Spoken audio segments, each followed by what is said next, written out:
কোনোবাই ফটো চব কৰি আজিকালি দিনত ডকুমেণ্টছ বনাই নেকি? মই চেলেঞ্জ দিছো 8 তাৰিখে ৰাতিপুৱা 10টা বজাত গৌৰৱ গগৈ বটদ্ৰৱা সত্ৰত আহক আৰু মই শপত খাম যে হে ভগৱান, মোৰ ল'ৰা মোৰ পত্নী কাবাৰ যদি বাহিৰত এটাও প্ৰপাৰ্টি আছে 72 ঘণ্টাত আমাক মাৰি দিব। মই শপত খাম যে মোৰ ল'ৰা ছোৱালী মই আমাৰ 72 ঘণ্টাত মৃত্যু হব। কালি ৰাতিপুৱা গীতাখন লৈ গৌৰৱ গগৈ বৰদোৱাত আৰু ময়ো সেই টাইমতে গৈ গীতা ভাগৱতক চুই মই শপত খুৱাই নহয়, মই কম যে মোৰ যি আছে গৌৰৱ গগৈ মোৰ ঘৰত প্ৰৱেশ কৰি চব চাই। কিন্তু গৌৰৱ গগৈয়ে তেওঁৰ পৰিবাৰক তেওঁ মোৰ বুলি কয়, তেওঁ বহুত স্মাৰ্ট, আমাৰ শব্দটো নকয়।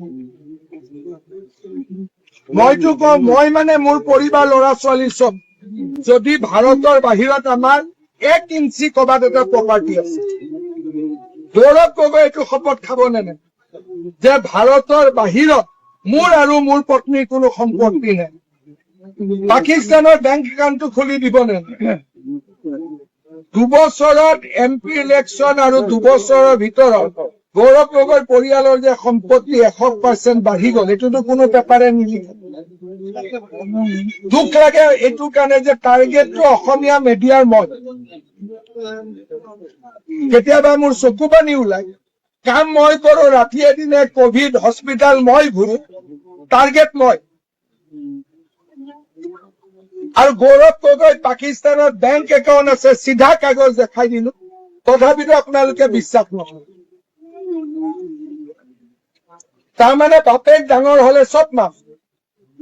আমাৰ দেউতা সৰু আছিল কাৰণে, সাধাৰণ আছিল কাৰণে আমি একো কৰিব নোৱাৰো। আজিৰ দিনটো কালি প্ৰেছ কনফাৰেন্স কৰিলে, আজিৰ দিনটোতো একো নামাতা হ'ল। এতিয়া ইয়াত এইবিলাক আছে, প্ৰতিদিন DUI সুধিছে নেকি আজি ধৰি পাম যে গৌৰৱ গগৈ কালি আপুনি ইমান ডাঙৰ ডাঙৰ কথা ক'লে, আজি কিয় মুখেদি নামাৰে? আপুনি কোন পেপাৰৰ হয়? কিষাণ। পৰহি 8 তাৰিখে ৰাতিপুৱা 9টা বজাত বটদ্ৰৱা সত্ৰত দান। গৌৰৱ গগৈ ভাগৱতক লৈ শপত খাওক যে মই মোৰ পত্নীৰ পাকিস্তান একাউণ্ট খুলি দিম। আৰু কিবা ক'ব লাগিব?